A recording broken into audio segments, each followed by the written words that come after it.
నమస్తే, welcome to స్వతంత్ర బిగ్టెక్కు స్వాగతం. నేను మీ రాజమౌళి. తెలంగాణ రాజకీయాల్లో పెను సంచలనం నమోదు కాబోతుంది. గత కొద్ది రోజులుగా సాగుతున్న ఊహాగానాలకు తెరదించుతూ కల్వకుంట్ల కవిత తన సొంత రాజకీయ పార్టీని ప్రకటించేందుకు సిద్ధమయ్యారు. రేపే పార్టీ పేరు, ఎజెండాను ఆవిష్కరించబోతున్నారు. అయితే రాష్ట్రంలో కొత్త పార్టీ అధికార విపక్ష పార్టీల మధ్య ఏ మేరకు ప్రభావం చూపనుంది, ఎంతవరకు మనుగడ సాధించనుంది, తెలంగాణ రాష్ట్రం ముఖ చిత్రాన్ని ఎలా మార్చబోతుంది, ఇదే ఇవాటి బిగ్టెక్లో చర్చిద్దాం. మనతో పాటు All India Forward Bloc party రాష్ట్ర కన్వీనర్ అంబటి జోజిరెడ్డి గారు మనతో లైవ్లో ఉన్నారు. అదేవిధంగా బచ్చు శ్రీనివాస్ గారు బీఆర్ఎస్ రాష్ట్ర నాయకులు కూడా మరికొసేపట్లో జాయిన్ అవుతారు. కసిప శ్రీనివాసరావు కాంగ్రెస్ ప్రధాన కార్యదర్శి కూడా జూమ్లో మనతో వచ్చారు. ఇదేవిధంగా పైల కృష్ణారెడ్డి గారు బీజేపీ రాష్ట్ర నాయకులు కూడా మనతో జాయిన్ అవుతున్నారు. శ్రీకాంత్ గౌడ్ జాగృతి అధికార ప్రతినిధి కూడా మనతో కొద్దిసేపట్లో జాయిన్ అవుతారు. ముందుగా కసిప శ్రీనివాసరావు గారు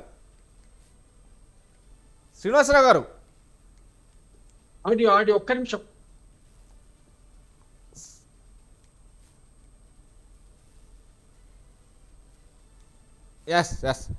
పైల కృష్ణారెడ్డి గారు గుడ్ ఈవినింగ్ అండి. Good evening sir. కృష్ణారెడ్డి గారు, మనం చూస్తే కనుక ఏదైతే తెలంగాణలో కొత్త రాజకీయ పార్టీ ఆవిర్భావం అంటే ఎప్పుడు పోసుకుంది, ఈ నేపథ్యంలోనే కల్వకుంట్ల కవిత గారు ఆల్రెడీ పార్టీ పెడతాను అని చెప్పేసి ఊహాగానాలు వెళ్తున్నాయంటే ఈ ఊహాగానాలకు తెరదీస్తూ కూడా రేపు తన సొంత పార్టీ రాజకీయ పార్టీ ప్రకటించేందుకు సిద్ధమైంది.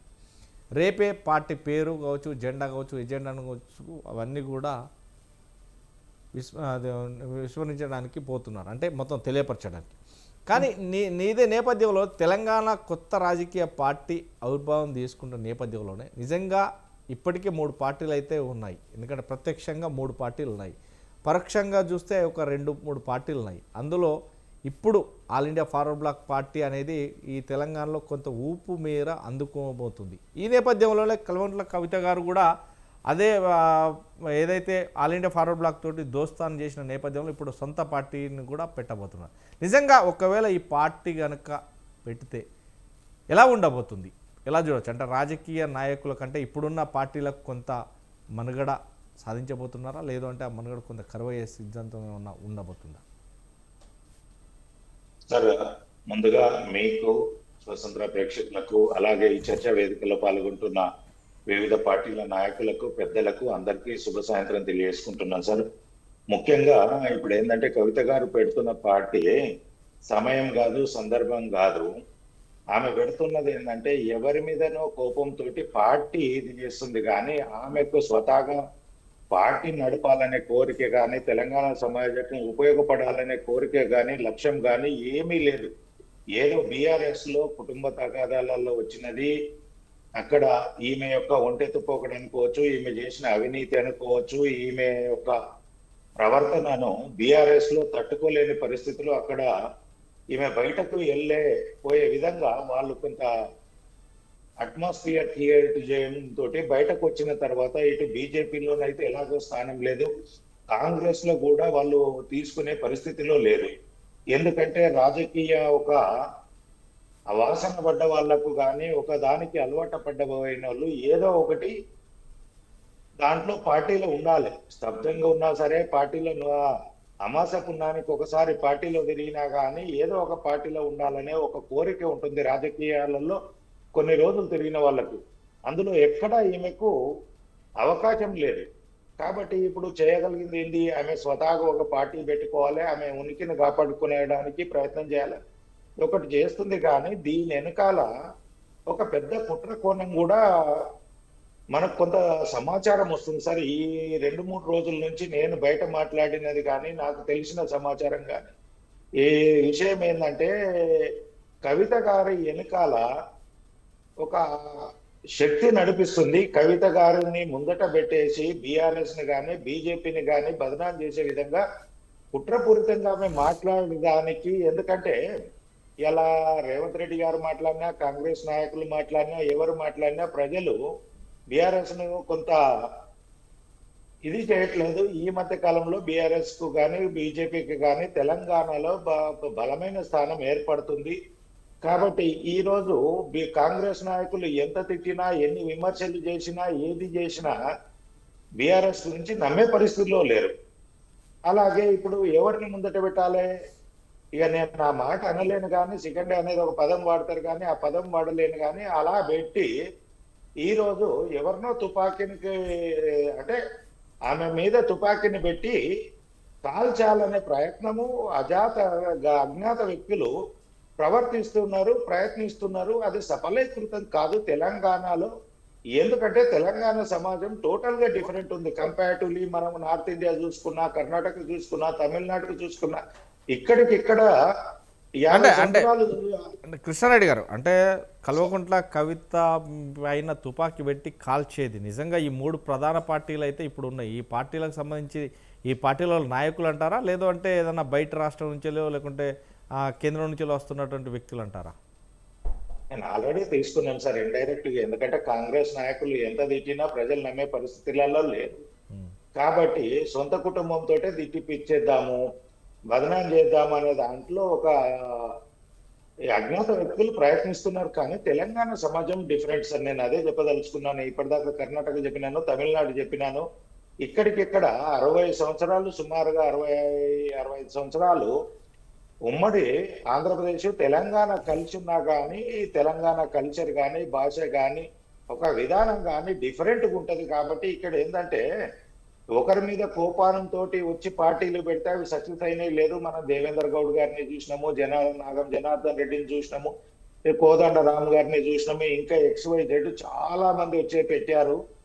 అది సఫలీకృతం కాలే. అది ఏంటంటే స్వతహాగా రావాలి, ఒక ఎజెండా ఉండాలి, ఆ పార్టీకి ఒక లక్ష్యం ఉండాలి.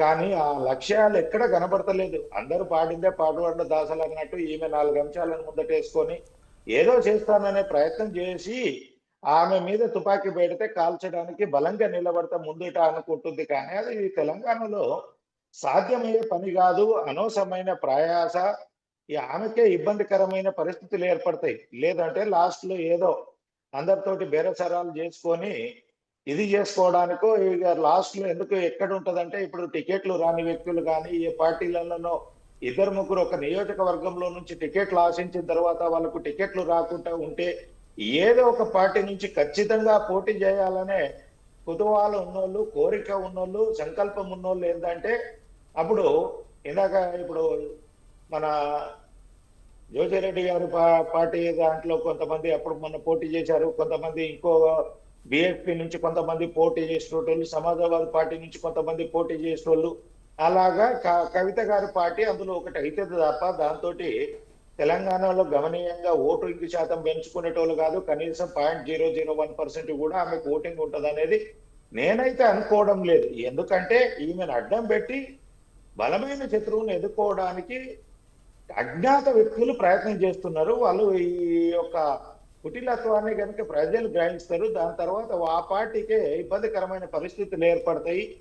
ఈమె వాతావరణం కానీ ఈమె ప్రవర్తన కానీ డిఫరెంట్ గా ఉంటుంది.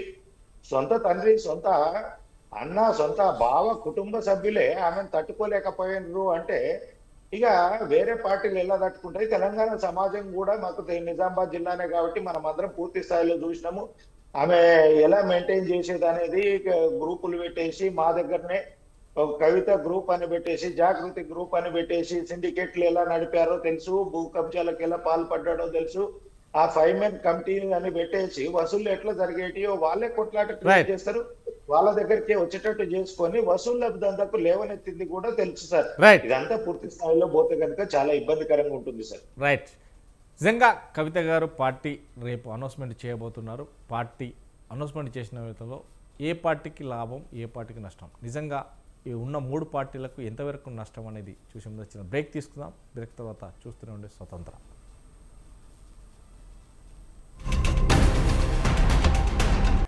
జోజిరెడ్డి గారు గుడ్ ఈవినింగ్. గుడ్ ఈవినింగ్ అండి రాజమోహన్ గారు. జోజిరెడ్డి గారు, మొన్నటి వరకు మీతో దోస్తాన్ గట్టినటువంటి కల్వకుంట్ల కవిత గారు, అంటే మీ పార్టీతో దోస్తాన్ చేసినటువంటి కల్వకుంట్ల కవిత గారు ఇప్పుడు కొత్త పార్టీ పెట్టబోతున్నారు. కొత్త పార్టీ ఎజెండా పేరు ఖరారు చేయబోతున్నారు. అది రేపే ముహూర్తం. ఈ నేపథ్యంలో నిజంగా కొన్ని పార్టీలకు కొంతమేర నష్టం వాటిల్లుతుంది అనేది కొంతవరకు అయితే వస్తుంది. కానీ ఏ పార్టీకి నష్టం వాటిల్లుతుంది, ఏ పార్టీకి రాజకీయంగా ఎదుగుదల ఉంటుంది, నిజంగానే ఒకవేళ కవిలకుంట్ల కవిత గారు పార్టీ పెడితే తన సొంత కాళ్ళపైన నిలబడనుందా, లేదంటే ఇంకెవరిదైనా అంటే సపోర్ట్ తీసుకొని ఉందా, ఎలా చూడొచ్చు? పెద్దన్నలకి అదేవిధంగా స్వతంత్ర ప్రేక్షకులకు నమస్కారం అండి.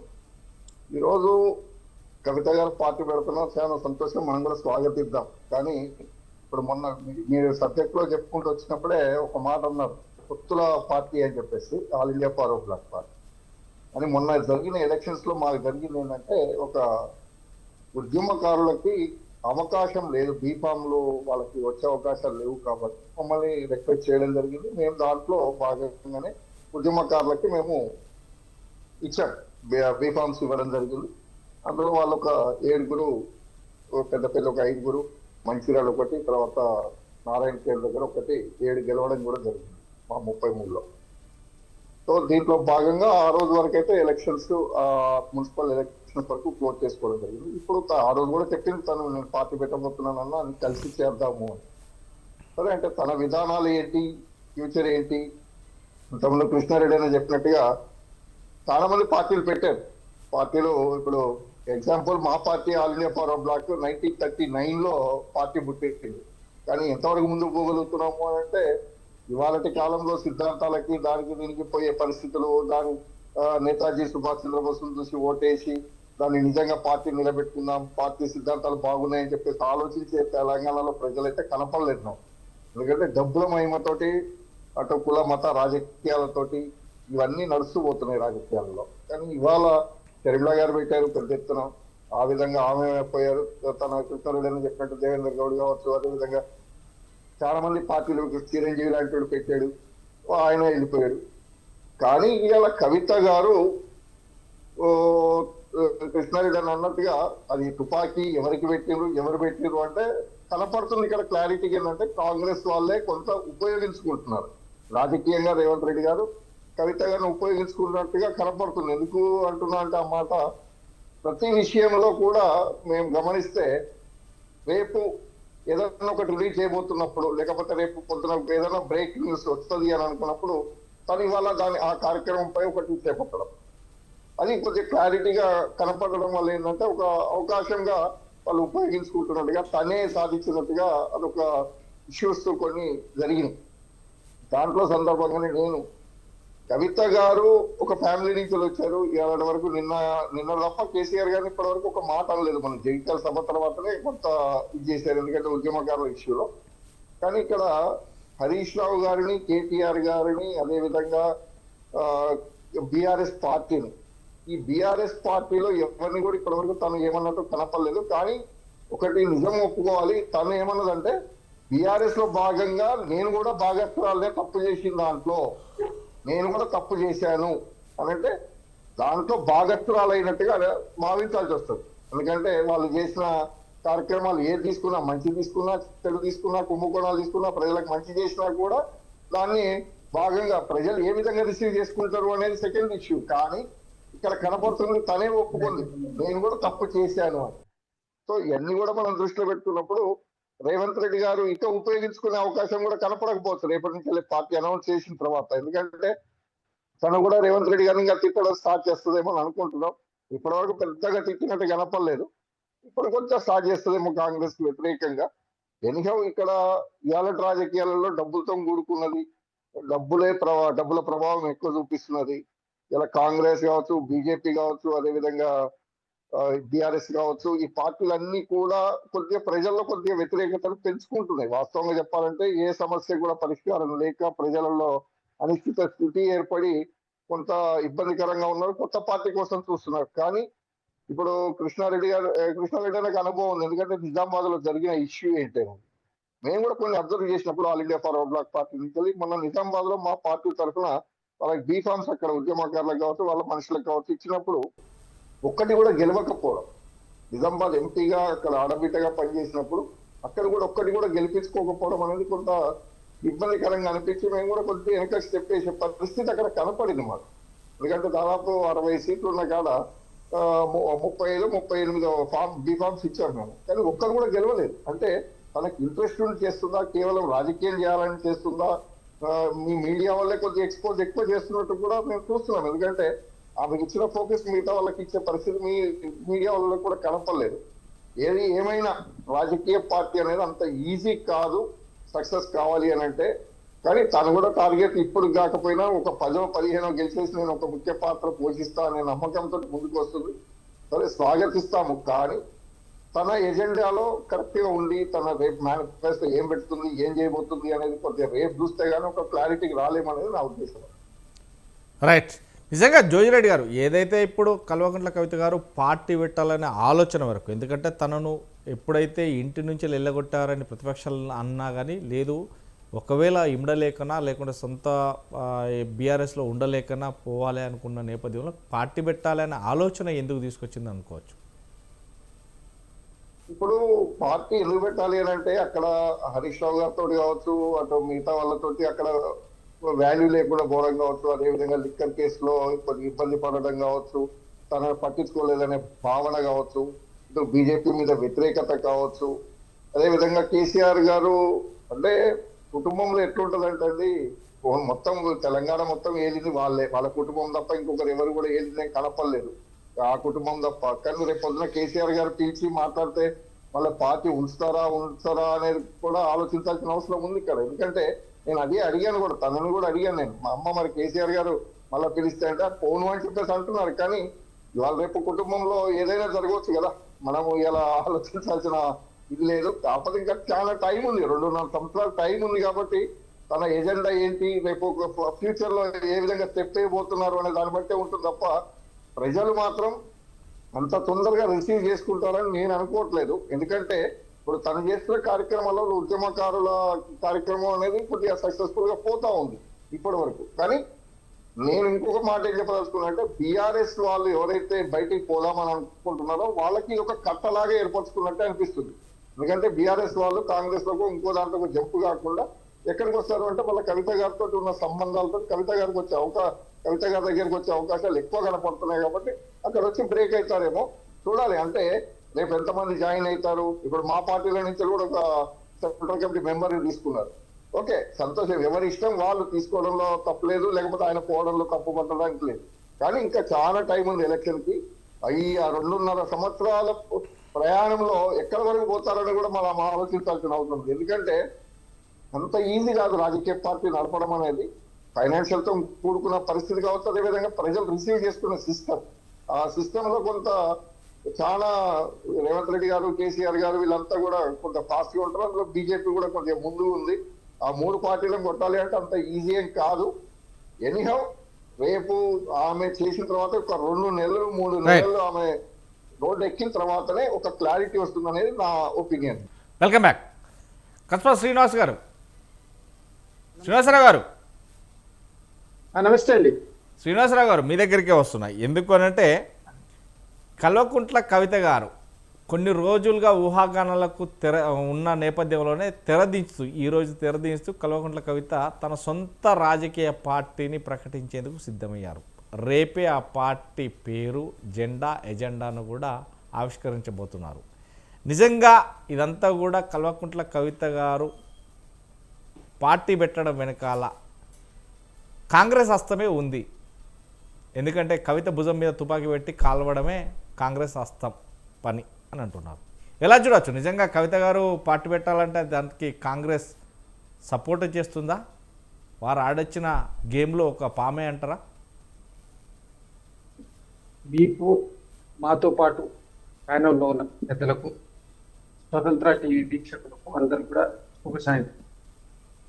కవిత గారి పార్టీ పెట్టాలని వారు నిర్ణయించుకోవడం, కుటుంబాల్లో విభేదించి వారు బయటికి రావడం వారికి సంబంధించిన వ్యక్తి నిర్ణయం. సార్, మిగతా వాళ్ళు మీట్లో పెట్టుకోరా, దయచేసి కొందరు మిగతా వాళ్ళు మీట్లో పెట్టుకోరా. కవిత గారి యొక్క వ్యక్తిగత నిర్ణయం. ప్రజాస్వామ్యంలో ఎవరికైనా పార్టీ పెట్టుకునేటువంటి అవకాశం ఉంది. వారి యొక్క గళము వినిపించడం, ప్రజలకు వాళ్ళ ఉన్న ఎజెండాని చెప్పి మెప్పించుకునేటువంటి అవకాశం అందరికీ ఉంటుంది. ఇంతకుముందు పెద్దలు జాజిరెడ్డి గారు, కృష్ణారెడ్డి గారు అని చెప్పారు. కాకపోతే ఇక్కడ ఒక అభియోగం మా మీద ఏమేస్తుంది, కాంగ్రెస్ పార్టీ వెనకాల ఉండి చేస్తుంది. కాంగ్రెస్ పార్టీ వెనకాల ఉండి చేయాల్సిన అవసరము అగత్యము లేదు.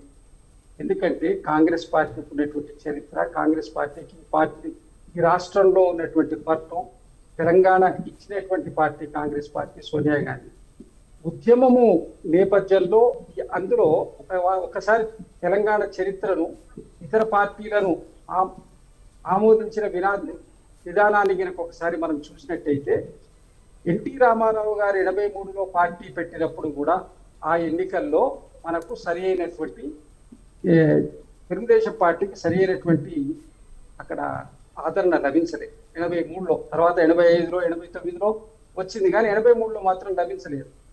ప్రజారాజ్యం పార్టీ పెట్టినప్పుడు చిరంజీవి గారికి కూడా ఏ విధమైనటువంటి ఆదరణ లభించలేదు. తెలంగాణ ప్రజలు అంత తొందరగా కొత్త వాళ్ళను, కొత్త విధానాన్ని నమ్మేటువంటి అవకాశం లేదు. కుటుంబమును వాళ్ళు దోచుకున్నటువంటి వాళ్ళు సొమ్మును పంచుకునే దగ్గర వచ్చిన పంచాయతీలో వారు బయటకు వచ్చినటువంటి నేపథ్యం. కేసీఆర్ గారి కుటుంబాన్ని 10 సంవత్సరాలుగా కేసీఆర్ గారు ఈ రాష్ట్రాన్ని పట్టి పిలిచి దోచినటువంటి దాని మీద మేము వ్యతిరేకంగా మాట్లాడుతూ కవిత గారిని అడ్డం పెట్టుకొని చేయాల్సినటువంటి అవకాశం కానీ లేదు.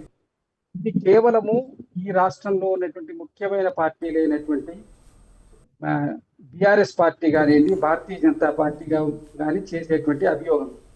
ఎందుకోసమంటే ఇప్పుడు రెండు జాతీయ, ఇప్పుడు బీఆర్ఎస్ పార్టీ మొన్నటి వరకు అధికారంలో ఉన్నటువంటి పార్టీ, ఉద్యమ నేపథ్యంలో వచ్చినటువంటి పార్టీ. భారతీయ జనతా పార్టీ కూడా గట్టిగానే పునాదులు వేసుకున్నది తెలంగాణలో. కాంగ్రెస్ పార్టీ అంటే మొదటి నుంచి గట్టి బేస్మెంట్ తోటి ఉన్నటువంటి కాంగ్రెస్ పార్టీ 2014లో కేసీఆర్ గారు అధికారం చేపట్టినప్పుడు వారికి గ్రామ కమిటీలు లేవు. అప్పటి వరకు జరిగినటువంటి స్థానిక సంస్థల్లో వారికి సరైన ప్రాధాన్యత లేదు. కేవలం కాంగ్రెస్ పార్టీలో గెలిచినటువంటి ఎంపీటీసీ, జెడ్పీటీసీలు అందరినీ కూడా వాళ్ళు బీఆర్ఎస్ పార్టీలో చేర్చుకొని వారు అధికారాన్ని అడ్డం పెట్టుకొని కైవసం చేసుకోవడం జరిగింది. ఈ నేపథ్యంలో ఇప్పుడు కవిత గారు పెట్టేటువంటి పార్టీకి ఇక్కడ ఏ విధమైనటువంటి ఆదరణ వస్తుంది? ఇక్కడ కొత్తగా వేరే రాజకీయమైనటువంటి స్పేస్ ఏమీ లేదు వేరే కొత్త పార్టీ రావడానికి. అయితే దీంట్లో కాంగ్రెస్ పార్టీ మీద వేస్తున్నటువంటి అభియోగం, మన ముఖ్యమంత్రి అయినటువంటి రేవంత్ రెడ్డి గారి మీద చేస్తున్న అభియోగం కేవలం దాని ముఖం మీద పట్టగాల్సి ముఖం మీద వేసి వేయడమే తప్ప వాళ్ళ కుటుంబ పంచాయతీలో మాకేం సంబంధం? శ్రీనివాసరావు గారు, ఏదైనా కానీ కల్వకుంట్ల కవిత గారు తన సొంత గూటి నుండి బయటకు వచ్చిన తర్వాత యుద్ధం మాత్రం బీఆర్ఎస్ పైన చేస్తుంది.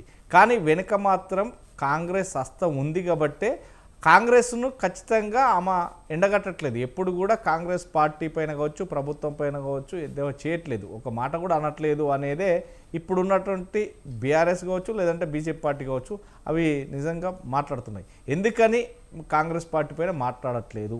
ఇప్పుడు ఈ రాజకీయ పరంగా చూసుకుంటే ఆర్టీసీ కావచ్చు, ఇవన్నీ కూడా కావచ్చు, దాని మీద మాట్లాడట్లేదు. ఎప్పుడు చూసినా కానీ బీఆర్ఎస్ బీజేపీ మీదనే మాట్లాడుతుంది. కాబట్టి తనకు కావాల్సిన రీతిలోనే వెనుక సపోర్ట్ మాత్రం కాంగ్రెస్ పార్టీ ఉంది అనేది అంటున్నారు. ఎలా చూడొచ్చు మరి?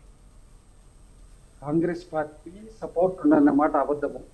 ప్రతిపక్షం గొంతును పూర్తిగా నొక్కేయాలని కేసీఆర్ గారు చేసినటువంటి ప్రయత్నంలో ప్రకృతి, వికృతి అని రెండు ఉంటాయి. మీరు ఎప్పుడైతే పూర్తిగా వికృతిని చంపే ప్రయత్నం చేస్తారో, ప్రతిపక్షాన్ని చంపే ప్రయత్నం తన ఇంట్లోనే ప్రతిపక్షం పుట్టింది. అది కేసీఆర్ గారు చేసుకున్నటువంటి వాడు కేసీఆర్ గారు, కేటీఆర్ గారు, హరీష్ రావు గారు చేసినటువంటి వ్యవహార శైలి వల్ల ఇంట్లో ప్రతిపక్షమే తప్ప వేరే వాళ్లకు వాళ్ళ యొక్క ఈ గొడవతో సంబంధం లేదు. వాళ్ళ కవిత గారు ఎందుకు విమర్శించట్లేదు? చాలా సందర్భాల్లో రేవంత్ రెడ్డి గారి అంశాల మీద కూడా విమర్శించుతుంది. అందులో రేపు వారు పార్టీ అనౌన్స్ చేసిన తర్వాత ఆమెకున్న వారి యొక్క మూల అంశాలు ఏమిటి, వారు దేనికోసం పార్టీ పెట్టిండ్రు, వాళ్ళ ఎయిమ్స్ అండ్ ఆబ్జెక్టివ్స్ ఇది ఏమిటి ఆ పార్టీ అనేది రేపు అన్ని ముందరికి వస్తాయి. వచ్చిన తర్వాత వాళ్ళ స్టాండ్ ఏమిటనేది క్లియర్. ఇప్పటి వరకు ఒక వేదిక ద్వారా మాత్రమే మాట్లాడుతున్నారు. రేపు ఆమె ఒక రాజకీయ పార్టీగా రూపాంతరం చెందిన తర్వాత వారి స్టాండ్ ఎట్లా ఉంటుందనేది మనకు క్లారిటీ వస్తుంది. ఇవన్నిటికి మించి తెలంగాణలో ఇంకొకసారి కానీ మరొకసారి కానీ కాంగ్రెస్ పార్టీని పూర్తిగా ప్రజలు ఆదరించి ముందుకు తీసుకునే పరిస్థితిలో ఉన్నారు. ఈ ప్రాంతీయ పార్టీలను, ఈ కుటుంబ పార్టీలను, ఇట్లాంటి వాటిని నమ్మేటువంటి పరిస్థితిలో తెలంగాణ ప్రజలు లేరు. దీనికి అనేకమైన నేపథ్యాలు ఇంతకుముందు పెద్దలు చెప్పారు. దేవేందర్ గౌడ్ గారి ఎపిసోడే కానివ్వండి, జనార్దన్ రెడ్డి గారి ఎపిసోడే కానివ్వండి, అనేకం వచ్చి వెళ్ళాయి. కాకపోతే కేసీఆర్ గారి కూతురు వారి దగ్గర సమృద్ధిగా డబ్బులు ఉన్నాయి, ఏమైనా చేయగలుగుతారేమో అని ఆశిస్తున్నారు, కానీ ప్రజలలో యాక్సెప్టెన్సీ లేదండి. ఇక్కడ టీఆర్ఎస్ పార్టీ ఎంతో కొంత వాళ్ళ ఉనికి బలంగానే ఉన్నది. భారతీయ జనతా పార్టీ కూడా బలమైనటువంటి పాత్రలో ఉంది. కాంగ్రెస్ పార్టీ పూర్తిగా విస్తారంగా ఉన్నది. ఈ పరిస్థితిలో కూడా ఒక పార్టీకి అయితే స్కోప్ లేదు. ఇది మీ కాంగ్రెస్ పార్టీ మీద అభియోగం వేయడం మమ్మలను అంటలేదు అంటే దానికి కారణం ఇప్పుడు అనాల్సినంత తప్పు కూడా చేసలేము కదా. మేము 10-12 సంవత్సరాలు వాళ్ళు తప్పు చేసి వాళ్ళు బయటకు వచ్చి ఇమీడియట్ గా మా మీద అంటే వాళ్ళకు ఉండేటువంటి స్కోప్ ఏముంటుంది.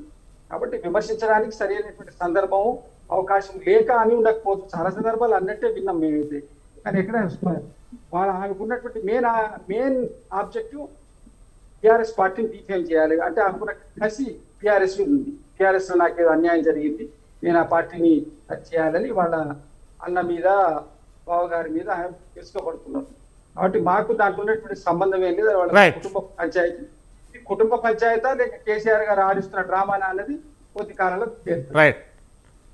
ఇంతకుముందు వారి చార్జిరెడ్డి గారు చెప్పారు, ఏదో బీఆర్ఎస్ పార్టీ వాళ్ళు అవతలికి పోకుండా ఎవరిని అడిగిన వాళ్ళు ఉంటే మళ్ళీ ఈ పార్టీలోకి వచ్చి మళ్ళీ రేపంత ఎన్నికల ముందు ఒకటే అవుతారో కూడా తెలియదు కదా.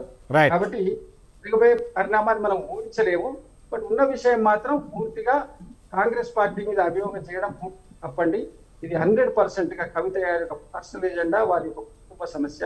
కాంగ్రెస్ పార్టీకి దీంతో సంబంధం లేదు, రాజకీయాలు చేసిన అవసరం కాంగ్రెస్ పార్టీకి లేదు. రైట్. ఎస్ శ్రీనివాస్ గౌడ్ గారు.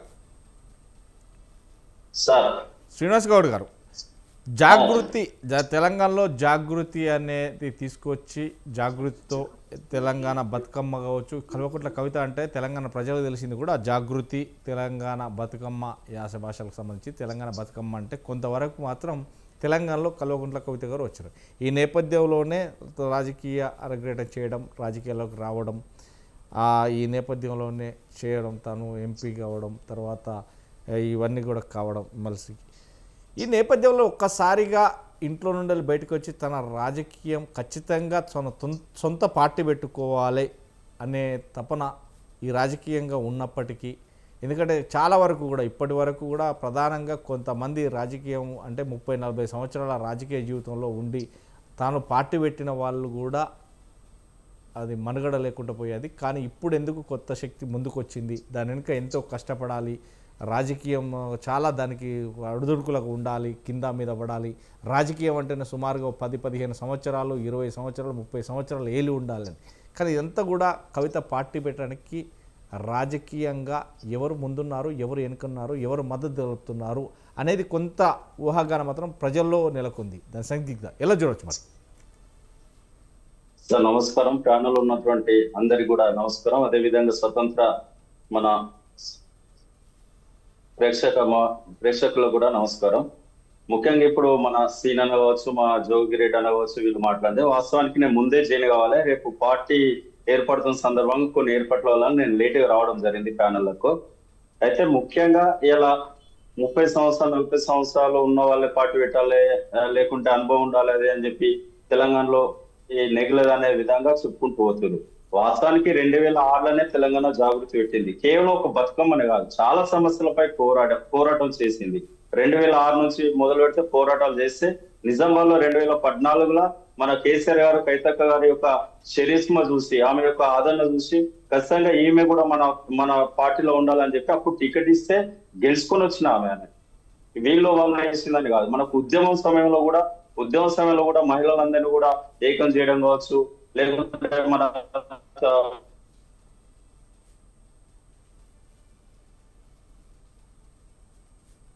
రైట్. మళ్ళీ మీ దగ్గరికి వస్తాం. శ్రీనివాస్ గారు, మీ లైన్ కట్ అయినట్టుంది. ఎస్ బచ్చు శ్రీనివాస్ గారు. గుడ్ ఈవినింగ్ అండి. గుడ్ ఈవినింగ్ అండి. గుడ్ ఈవినింగ్ శ్రీనివాస్ గారు. మనం ఇప్పటి వరకు మీరు, ఎందుకంటే మీకు లాస్ట్ ఫైనల్గా ఇద్దాం అనుకున్నాను కానీ మధ్యలో డిస్టర్బ్ అయ్యేది. ఒక్క నిమిషం, నేను మళ్ళీ మీ దగ్గరికి వస్తాను. శ్రీనివాస్ గౌడ్ గారు, నేను మళ్ళీ మీ దగ్గరికి వస్తాను. శ్రీనివాస్ గారు, బచ్చు శ్రీనివాస్ గారు, చెప్పండి. కవిత జెండా ఎజెండా మొత్తం ఆ పేరు, ఈ పార్టీ ఎలా ముందుకు పోతుంది, పార్టీ జెండా ఎజెండా ఎలా ఉండబోతుంది, పార్టీ పేరు కూడా రేపు ప్రకటించనున్నారు. ఈ నేపథ్యంలోనే ఇప్పటి వరకు కూడా సొంత పార్టీని పెట్టాలి అనే ఆలోచన వచ్చిన చాలా వరకు మేధావులు కూడా కొంత పార్టీలతోటి మమైకమైపోయారు, వారి పార్టీలో విలీనం చేస్తున్నారు.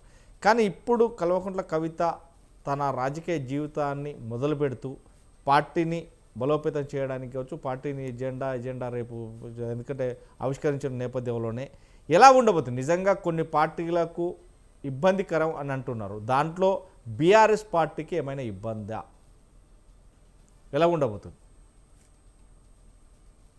మొట్టమొదట స్వతంత్ర వీక్షకులకు, మీకు, అక్కడ ఉన్నటువంటి పెద్దలందరికీ కూడా నమస్తే. ప్రజాస్వామ్యంలో ఒక మాట, ఇప్పటివరకు కస్బా శ్రీనివాస్ గారు, వాళ్ళు జార్జ్ రెడ్డి గారు మాట్లాడినట్టు అనేక అనుభవాలు, అంటే ఈ రాష్ట్రంలో 1981 నుంచి జరిగినటువంటి రాజకీయ పరిణామాలలో అనేక రాజకీయ పార్టీలు వచ్చినాయి. ఒక తెలంగాణ ఉద్యమంలో కావచ్చు, లేకపోతే తెలుగుదేశం ఏర్పాటు కావచ్చు, ఒక రాజకీయ ప్రత్యామ్నాయం కోసం కాంగ్రెస్ పార్టీకి ఒక రాజకీయ ప్రత్యామ్నాయం కోసం వామపక్షాలకు అతీతంగా తెలుగునాట ఒక ఉమ్మడి ఆంధ్రప్రదేశ్లో టీడీపీ కావచ్చు, తర్వాత వచ్చినటువంటి ప్రజారాజ్యం కావచ్చు, తెలంగాణ మూవ్మెంట్లో వచ్చినటువంటి నాగం జనార్దన్ రెడ్డి గారు కావచ్చు, దేవేందర్ గౌడ్ గారు కావచ్చు. సరే, ఈరోజు తెలుగుదేశం తన మనుగడ కొనసాగిస్తుంది, ప్రజారాజ్యం కాంగ్రెస్లో విలీనం అయిపోయింది. దేవేందర్ గౌడ్ గారు అయితే వారి పార్టీని కొనసాగించలేక మళ్ళీ తిరిగి కాంగ్రెస్ పార్టీలోకి వెళ్ళిన సందర్భం, మళ్ళీ టీడీపీలోకి వెళ్ళిన సందర్భం ఉండే. ఇప్పుడైతే రాజకీయంగా వారు ఎక్కడ కొనసాగటం లేదు. అట్లా రాజకీయ పార్టీలు ఎంతవరకు మనుగడ సాగిస్తాయి ఏంటి అనేటువంటిది, అది కాలం చాలా బలమైనది, కాలం కూడా నిర్ణయిస్తుంది. అయితే కవిత గారు ఏర్పాటు చేసేటువంటి రాజకీయ పార్టీ ఇప్పుడున్నటువంటి పరిస్థితుల్లో తెలంగాణలో నిజంగా ఒక నూతన రాజకీయ పార్టీకి అవకాశం ఉందా, అలాంటి సందర్భం ఉందా అంటే నిజంగా సందర్భం లేదు. కానీ ఒక రాజకీయ పార్టీ మనుగడ సాధిస్తుందా అంటే డెఫినెట్గా అది వారి యొక్క శక్తి, వారి యొక్క యుక్తి, వారి యొక్క సహనము, ప్రజల్లో ముందుకెళ్ళేటువంటి తత్వము, అది అది అది అది నిర్ణయిస్తుంది. అయితే ఇప్పటికిప్పుడు తెలంగాణ రాజకీయాలలో వారు ఎంతవరకు ఏ మేరకు అంటే ఇప్పుడున్నటువంటి రాజకీయ పార్టీలు అందరూ వారు చెప్తున్నట్టుగా కాంగ్రెస్ పార్టీ అధికారంలో ఉంది, బీఆర్ఎస్ పార్టీ ఒక బలమైనటువంటి ప్రతిపక్షం. ఎందుకంటే మొన్ననే అధికారం కోల్పోయి అంత పెద్ద సంఖ్యతోని 38 పైచిలకు ఎమ్మెల్యేలతోని పార్టీ కొనసాగుతుంది. భారతీయ జనతా పార్టీ ప్రజల్లోకి వెళ్ళి విస్తృతంగా పార్లమెంట్ స్థానాలలో 8 స్థానాలు గెలుచుకున్నటువంటి సందర్భం ఉంది. మరి కవిత గారికి రాజకీయంగా మరి ఎంతవరకు అనుభవం ఉంది అవన్నీ మాట్లాడితే వారు 2006, 2007 ఆ ప్రాంతం 2007లో ఒక సొంతగా అంటే టిఆర్ఎస్ తోని సంబంధం లేకుండా జాగృతి పేరిట రాష్ట్ర వ్యాప్తంగా కమిటీలు ఏర్పాటు చేసుకొని సొంత బతుకమ్మ పేరిట ప్రపంచవ్యాప్తంగా కూడా బతుకమ్మను తీసుకెళ్లేటువంటి ప్రయత్నం చేసింది. అయితే ఇట్లా వారికి ఒక 20 సంవత్సరాల రాజకీయ అనుభవం కూడా ఉన్నది. నిజంగా చెప్పాలంటే శ్రీనివాస్ గారు అయితే నిజంగా కూడా చెప్పాలంటే 2001లో కేసీఆర్ గారు పార్టీ పెట్టే నాటికి కేసీఆర్ గారి వయసు కూడా 47. ఈరోజు కవిత గారు పార్టీ పెడుతున్న సందర్భంలో వారి వయసు కూడా అంతే అనేటువంటిది నాకున్నటువంటి, అంటే మేమంతా కలిసి 2007 నుంచి నేను కలిసి పనిచేసిన సందర్భాలు ఉన్నాయి కవిత గారితో. అంటే తెలంగాణ జాగృతి ఏర్పాటు క్రమంలో కావచ్చు, తొలి తెలంగాణ బతుకమ్మ సంబరాల నిర్వహణలు కావచ్చు, అంటే ఆది నుంచి కూడా నేను కలిసి ప్రయాణం చేసిన పార్టీలో ఉన్నటువంటి ప్రధానంగా కొనసాగినటువంటి కవిత గారితోనే అట్లాంటి పరిస్థితులు చూసినాం. ఇంకా చాలా మంది ఇప్పుడు అపోహలు అనవసరం. నిజంగా రాజకీయంగా నిలబడతారంటే చెప్తూ నాకేమంటే కాలము, సమయం, సందర్భము, కాలంతో పాటు నిలవగలిగితే జనసేన నిలబడగలిగిందా ఆంధ్రప్రదేశ్ రాజకీయాలు అంటే ఓ దశాబ్ద కాలం, ఓ 2 ఎన్నికలు ఆయన పవన్ కళ్యాణ్ గారు వాటి సందర్భంగా 2 ఎన్నికలు ఫేస్ చేసిన తర్వాత వారు ఇవాళ 23కి 23 పూర్తి స్థాయిలో గెలిచిన సందర్భం ఉంది. అదేవిధంగా జగన్మోహన్ రెడ్డి గారు పట్టు వదలని విక్రమార్కుల్లాగా ఆయన కష్టపడితే ఆంధ్రప్రదేశ్ రాష్ట్రానికి ముఖ్యమంత్రి కాగలిగింది. ఏం జరుగుతుంది రాజకీయాలలో, ఎప్పుడు ఏం జరుగుతుంది, గుర్రం ఎప్పుడు ఎగరనైనా వచ్చును అనేటువంటి సందర్భం ఉంటుంది. ఇకపోతే ఇప్పటికిప్పుడు కవిత గారి వల్ల కలిగేటువంటి నష్టం ఎవరికి అంటే, ఇప్పుడు ఈ మధ్య కాలంలో మనం చూస్తున్నాం ఎక్కువ వరకు అంటే వారు బీఆర్ఎస్ నుంచి సస్పెండ్ అయిన తర్వాత బయటకు వచ్చిన తర్వాత ఎక్కువ శాతం బీఆర్ఎస్ పార్టీని విభేదించడం, బీఆర్ఎస్ పార్టీకి వ్యతిరేకంగా, ముఖ్యంగా బీఆర్ఎస్ పార్టీ పెద్దలకు వ్యతిరేకంగా మాట్లాడేటువంటి సందర్భం. సామాజిక తెలంగాణ రాలేదు, ఉద్యమకారులకు న్యాయం జరగలేదు, ఆ దిశగానే మా పార్టీ పనిచేస్తుంది. సామాజిక తెలంగాణ కోసం, ఉద్యమకారులకు సంక్షేమం కోసం, న్యాయం జరగడం కోసం ఏర్పాటు చేస్తున్నటువంటి నూతన పార్టీ పనిచేస్తుందని చెప్పేటువంటి ప్రయత్నం ఇప్పుడు తాత్కాలికంగా ఈ కొద్ది కాలంలో మనం గమనించినట్లయితే కొంత అంటే అధికార పార్టీని కొంత వ్యతిరేకించినప్పటికీ కూడా ఎక్కువ శాతం అయితే బీఆర్ఎస్ పార్టీని విభేదిస్తూ, బీఆర్ఎస్ పార్టీకి వ్యతిరేకంగా, బీఆర్ఎస్ పార్టీ ఏదైనా స్టేట్మెంట్లు ఇచ్చినా కూడా బీఆర్ఎస్ పార్టీ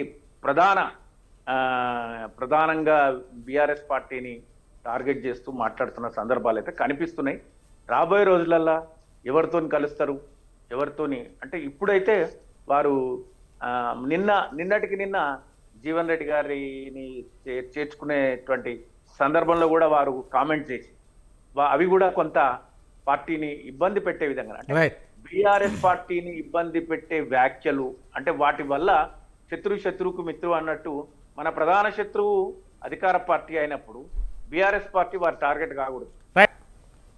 బట్ శ్రీనివాస్ గారు లాస్ట్, ఎందుకంటే ఇప్పుడు కవిత గారు పార్టీ పెడితే నిజంగా ఇప్పుడు బీజేపీకో లేదంటే కాంగ్రెస్కో అయితే లేదు, కానీ నష్టం మాత్రం ఖచ్చితంగా బీఆర్ఎస్ పార్టీకి అనేది మాత్రం క్లారిటీగా అర్థమవుతుందని చెప్తున్నారు చాలా వరకు కూడా. నిజంగానే పార్టీ పెడితే కనుక బీఆర్ఎస్కు నష్టమైన, బీఆర్ఎస్ పార్టీ నుండి కావచ్చు లేకుంటే ఇతర పార్టీల నుంచి కూడా వస్తారు పార్టీలోకి అనేది మాత్రం ఒక గట్టి నమ్మకం ఉన్నట్టు ఉంది కవిత గారికి. ఎలా చూడొచ్చు మరి? డెఫినెట్గా, ఎందుకంటే కవిత గారికి రాజకీయంగా ఒక గుర్తింపు ఉంది. అన్నిటికీ మించి కేసీఆర్ గారి కూతురుగా ఈ రాష్ట్రంలో ఒక కల్వకుంట్ల కవిత గారికి ఆ పేరుంది. కాబట్టి డెఫినెట్గా రాజకీయంగా ఇప్పటివరకు గుర్తింపబడని ద్వితీయ శ్రేణి నాయకత్వం వివిధ రాజకీయ పార్టీల నుంచి మాజీ ఎమ్మెల్యేలుగా గుర్తింపబడని వ్యక్తులు, ఇప్పుడు మీరు చూడండి రాతోడు బాపురావు గారు జాయిన్ అయ్యారు. అట్లనే డెఫినెట్గా రాజకీయ నిరుద్యోగులు ఎవరైతే రాజకీయ ప్రాతినిధ్యం లభిస్తలేదు అనేటి వాళ్ళందరూ కూడా ఒక నూతన రాజకీయ గొడుగు వచ్చినప్పుడు అక్కడికి చేరుతారు. అందులో భాగంగానే ఈరోజు చిన్న యువకులు ఇట్లనే ఇప్పుడు ఒక మాజీ ఎమ్మెల్యే దొర గారు లేదా బాపురావు గారు జాయిన్ అయ్యింది. రేపు కూడా భవిష్యత్తులో ఇంకెవరైనా వెళ్తారు, వెళ్ళకుండా ఎట్లుంటారు ఒక రాజకీయ పార్టీ. ఈరోజు ఒక 4th ఆల్టర్నేటివ్ అంటే అధికార పార్టీ, ప్రతిపక్ష పార్టీలు 2, ఈ 3 రాజకీయ పార్టీలు నుంచి ప్రాతినిధ్యం లభించినప్పుడు ఒక 4వ రాజకీయ పార్టీ చొప్పున 4వ రాజకీయ పార్టీ నుంచి డెఫినెట్గా అక్కడి నుంచి ఇప్పుడు అవకాశం కోసం వెళ్తారు. మనం ఎందుకు ఇది సింహం గుర్తు వారు రిపబ్లికన్ పార్టీ నుంచే ఏ రాజకీయ పార్టీ నుంచి టికెట్ రానప్పుడు వాళ్ళ సింహం గుర్తు మీద ఎమ్మెల్యేలు లేకపోతే కార్పొరేటర్లు, కౌన్సిలర్లు చాలా మంది గెలిచిన సందర్భాలు ఉన్నాయి. టికెట్ తీసుకొని అక్కడి నుంచి పార్టీ సింబల్ కోసం తీసుకున్న సందర్భాలు ఉన్నాయి. అట్లనే ఈరోజు వారి అవసరం అంటే ఒకరే అవసరం ఒకరికి 3 రాజకీయ పార్టీల నుంచి అవకాశం రాని వ్యక్తులు అక్కడ దగ్గర అయ్యేటువంటి అవకాశం ఉంది. 4th పొలిటికల్ పార్టీగా, 4th ఆల్టర్నేటివ్ పొలిటికల్ పార్టీగా వారు నిలబడే అవకాశం కూడా ఖచ్చితంగా రాజకీయాల్లో ఉంది. ఆ దిశగా జాగృతి ఈరోజు అంటే రేపు పార్టీ ఏం పేరు పెడతారు అనేటువంటిది ఇంకా మనకు తెలియదు. కాబట్టి తెలంగాణ జాగృతి ఏర్పాటు చేయబోయే రాజకీయ పార్టీలో రాజకీయ పునరావాసం లేకపోతే రాజకీయ అవకాశం చాలా మందికి తనకు నాయకులు అవసరం కాబట్టి Right. నూతనంగా రాజకీయ ఆరంగేట్రం చేయాలనుకున్న వ్యక్తులందరికీ కూడా తన అవకాశాలు కల్పిస్తుంది. ఆ దిశగా ముందుకెళ్లేటువంటి ప్రయత్నాలు జరుగుతాయని నేను అనుకుంటున్నాను. అంతేగాని బీఆర్ఎస్ పార్టీకి ఇప్పటికిప్పుడు బీఆర్ఎస్ పార్టీకి ప్రత్యామ్నాయము లేదా కాంగ్రెస్కో, బీఆర్ఎస్ పార్టీకి ఒక బలమైనటువంటి బీఆర్ఎస్ పార్టీ కేసీఆర్ గారు అంత ఉన్నాక తెలంగాణ ఏర్పాటు చేసినటువంటి వ్యక్తిని కవిత గారు ఎదుర్కొంటారు, లేదా కవిత గారు కవిత గారి పార్టీ వల్ల బీఆర్ఎస్ కి ఇబ్బంది కలుగుతుంది అంటే అదేమంటే అది అట్లా జరగదు, దానివల్ల ఏం లేదు. బట్ ఆమె తన యొక్క వారి యొక్క పొలిటికల్ కెరీర్ అనేటువంటిది వారు ఇప్పుడు మనం చూస్తున్నాం అనేక సమస్యల పైన. నిన్నటికి నిన్న అర్ధరాత్రి డిఆర్డిఓ అపోలో ఆసుపత్రికి కూడా శంకర్ గౌడ్ మృతదేహాన్ని సందర్శించడానికి కూడా వెళ్ళిన సందర్భంగా అనిపిస్తుంది. రైట్. శ్రీనివాస్ గారు ఏదైనా కానీ నిజంగానే కవిత పార్టీలోకి బీజేపీ నుంచో లేదంటే కాంగ్రెస్ నుంచో లేకుంటే మాజీ ఎమ్మెల్యేలో మాజీ మంత్రులు లేకుంటే ప్రస్తుతానికి ఉన్న ఎమ్మెల్యేలో లేకుంటే ఒక జిల్లాకు సంబంధించినటువంటి అదిగా వ్యక్తులు వస్తే పర్లేదు. కానీ బీఆర్ఎస్ నుంచెల్లే మాజీ ఎమ్మెల్యేలు కావచ్చు, బీఆర్ఎస్ పార్టీ నుంచెల్లే నాయకులు వెళ్తున్నారు అంటే ఎవరికి నష్టం? ఇది ఖచ్చితంగా బీఆర్ఎస్ పార్టీకి.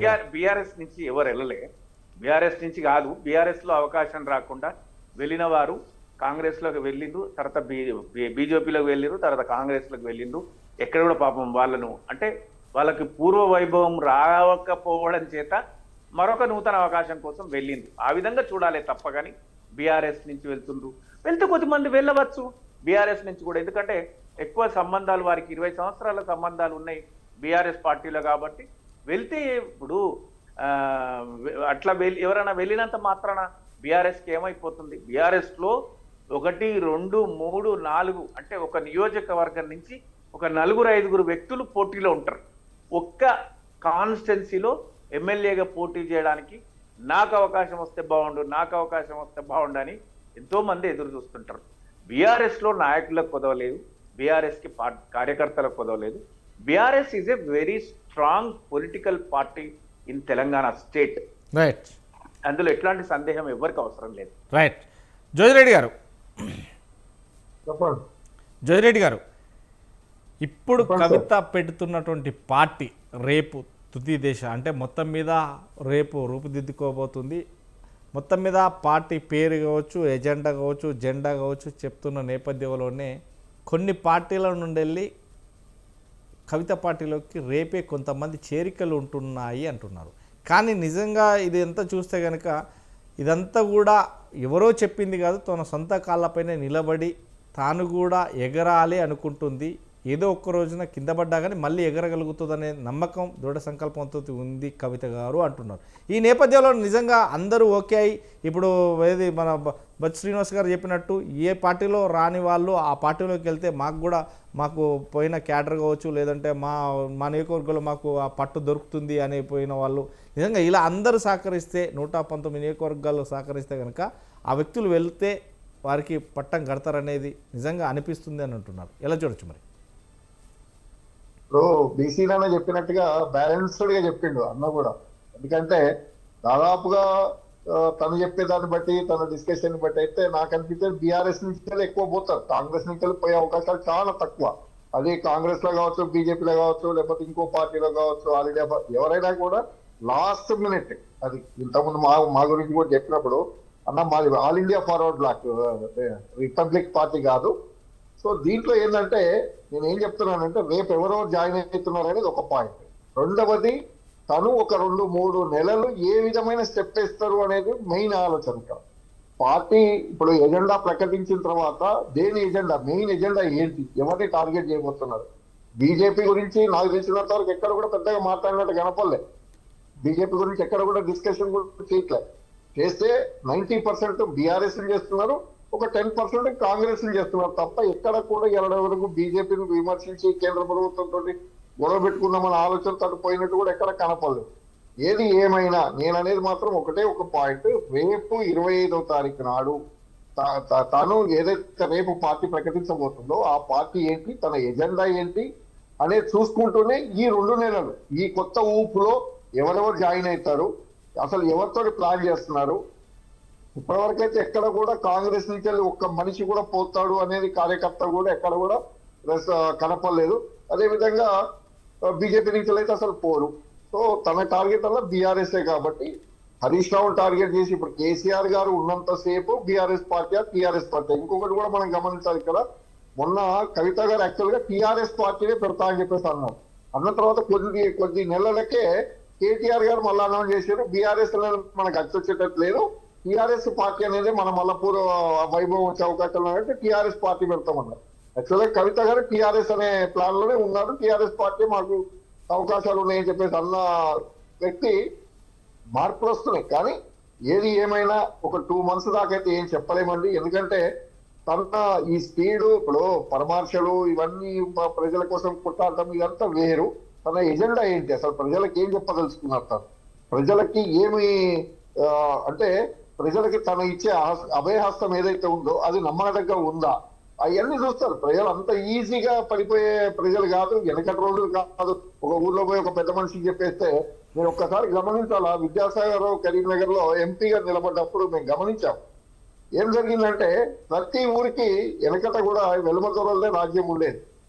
వాస్తవంగా వాళ్ళంతా కూడా ఊర్లో వదిలిపెట్టిపోయిన తర్వాత విద్యాసాగర్ రావు గారు నిలబడ్డప్పుడు ప్రతి వాళ్ళు ఊరికి వచ్చేసి వాళ్ళు ప్రచారం చేసుకున్నారు.